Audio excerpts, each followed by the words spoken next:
Dopamine is a neurotransmitter responsible for motivation, drive, and craving.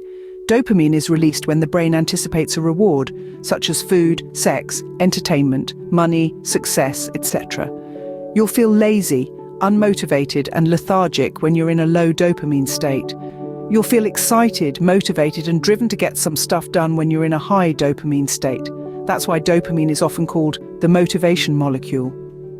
We need dopamine signals to get into action to get that reward, which is what we experience as motivation or as a craving for a chocolate chip cookie, for example. If we then get that reward, more dopamine is released to reinforce feelings of joy and reward.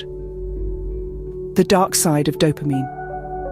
Dopamine has both a good side and a dark side. The good side is that dopamine sparks the motivation and drive to improve ourselves, build a better life, or pursue certain goals. Without dopamine, we'd be couch potatoes who'd never create or achieve anything valuable. But the dark side of dopamine is that our dopamine system can easily be hijacked. Artificial substances and modern-day distractions are purposefully designed to trigger an unnaturally high dopamine spike. Dopamine is known as the feel-good hormone. It gives you a sense of pleasure. It also gives you the motivation to do something when you're feeling pleasure. Dopamine is part of your reward system. This system is designed from an evolutionary standpoint to reward you when you're doing the things you need to do to survive. Eat, drink, compete to survive and reproduce.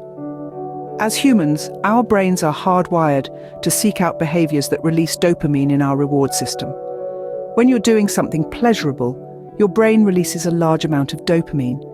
You feel good and you seek more of that feeling. This is why junk food and sugar are so addictive. They trigger the release of a large amount of dopamine into your brain, which gives you the feeling that you're on top of the world, and you want to repeat that experience. Many diseases are associated with high or low levels of dopamine. There's still much to be learned. For example, does a high or low level of dopamine cause disease, or does disease cause a change in the dopamine level? Can the answer be both?